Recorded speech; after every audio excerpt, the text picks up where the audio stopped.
Training বা কিন্তু সম্মানিত হয়েছে।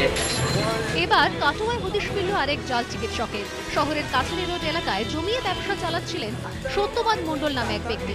আয়ুর্বেদ চিকিৎসক হয়েও প্রেসক্রিপশনে নাকি দিব্যি লিখতেন অ্যালোপ্যাথি ওষুধের নাম। একজন দাদা দেখে গিয়েছিল, ও বললো যে ভালো আছি, এখানে ওষুধ খেয়ে ভালো আছি, ওই জন্য ওনার মাকে নিয়ে এসেছিলাম দেখাতে। কিসের ডাক্তার? ও তো বলে মেডিসিন লেখা আছে, জেনারেল মেডিসিন, কিন্তু ও তো আগে আয়ুর্বেদিক ওষুধ দেয় বলছে। ধরা পড়তেই একের পর এক উদ্ভট দাবি অভিযুক্তের। কলকাতার যামিনী ভূষণ রায় মেডিকেল কলেজ থেকে আয়ুর্বেদে বিএমএস ডিগ্রি পান তিনি। অসমের একটি মেডিকেল কলেজ থেকে নাকি এমবিবিএস ডিপ্লোমা পাশ করেন তিনি। শম্ভুনাথ পণ্ডিত হাসপাতাল এবং বেলেঘাটা আইডি হাসপাতালে নাকি ইন্টার্নশিপও করেন। 2008 সালে কাটোয়ার আলমপুর গ্রামীণ হাসপাতালে চুক্তিভিত্তিক চিকিৎসক হিসেবে নিযুক্ত হন।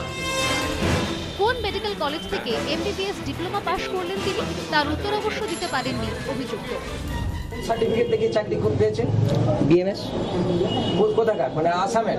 না না, জেবি রায় মেডিকেল কলেজের, ওয়েস্ট বেঙ্গল গভর্নমেন্ট। কোন কলেজের সার্টিফিকেট থেকে? JB Roy medical college.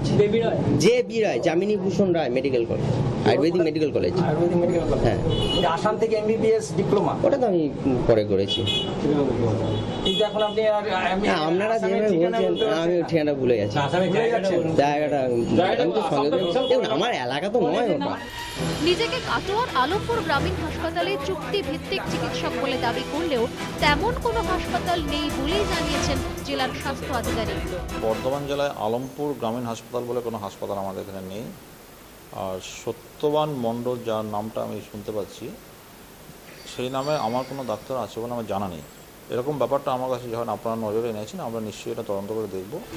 ভুয়া চিকিৎসক কাণ্ডে মঙ্গলবার কোঠারি হাসপাতালে যায় সিআইডি। ধৃত অজয় তিওয়ারি সম্পর্কে হাসপাতাল সুপার এবং এইচআরকে জিজ্ঞাসাবাদ করেন গোয়েন্দারা। অজয় তিওয়ারিকে কোঠারিতে কে নিয়োগ করেন?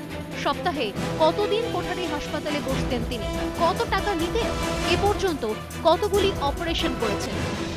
নানা সূত্র থেকে ভুয়া চিকিৎসক চক্র স্বাস্থ্য ব্যবস্থার কতটা গভীরে পৌঁছেছে তারই আন্দাজ করছে CID. Bureau report, ETV news Bangla.